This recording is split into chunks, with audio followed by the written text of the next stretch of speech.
అపారమైన ఉప్పు సముద్రం, ఎటు చూసినా అలలే. కానీ ఆ ఉప్పు నీటి మధ్యలో ఒక చిన్న బావి, అందులో మాత్రం తీయని తాగునీరు. ఇది సాధారణ ప్రకృతి అద్భుతం కాదు, ఇది భక్తి పురాణం మరియు ప్రకృతి రహస్యాల కలయికగా నిలిచిన పవిత్ర స్థలం విలోండి తీర్థం. త్రేతాయుగంలో రాక్షసరాజు రావణుడిని సంహరించి సీతమ్మను తిరిగి తీసుకుని లంక నుండి అయోధ్యకు ప్రయాణం మొదలుపెట్టాడు శ్రీరాముడు. ఆ మార్గంలో వారు చేరిన ప్రదేశం మనం ఈరోజు చూస్తున్న రామేశ్వరంగా పిలిచే పవిత్ర క్షేత్రం. అప్పుడు సముద్ర తీరంలో నిలబడి ఉన్న సీతమ్మకు తీవ్ర దాహం వేసిందట. చుట్టూ అంతా ఉప్పు సముద్రమే, తాగడానికి తీయని నీరు ఎక్కడా లేదు. ఆ దృశ్యం చూసిన శ్రీరాముడు క్షణం కూడా ఆలోచన చేయలేదు.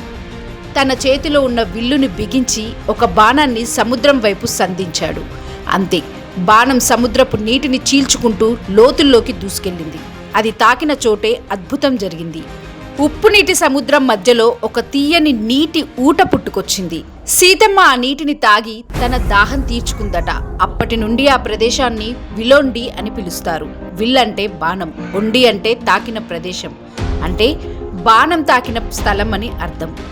ఈ తీర్థం ప్రసిద్ధమైన రామేశ్వర ఆలయం సమీపంలో ఉంది. రామేశ్వరంలో 64 పవిత్ర తీర్థాలు ఉన్నాయని పురాణాలు చెబుతున్నాయి. వాటిలో ఒక ప్రత్యేకమైన తీర్థమే ఈ విలోండి తీర్థం.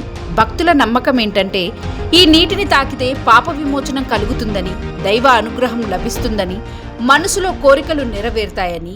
ఇప్పటికీ సముద్రం చుట్టూ ఉండగా ఆ చిన్న బావిలో మాత్రం తీయని నీరు ఉండటం ఒక మహా రహస్యమే అని అంటారు. శాస్త్రవేత్తలు చెబుతున్న అభిప్రాయం ప్రకారం రామేశ్వర ప్రాంతంలో భూగర్భ జలాలు కొన్ని ప్రదేశాల్లో సముద్ర జలాల మధ్య నిల్వ ఉన్నాయి. ఇది భూభౌతిక నిర్మాణం వల్ల సంభవించే సహజ అద్భుతం. కానీ భక్తుల దృష్టిలో అది కేవలం భౌగోళిక విశేషం మాత్రం కాదు, అది రాముని దివ్యశక్తికి నిదర్శనం. సముద్రం మధ్యలో తీయని నీరు, బాణం సంధించి పుట్టించిన ఊట, సీతమ్మ దాహం తీర్చిన దివ్యక్షణం.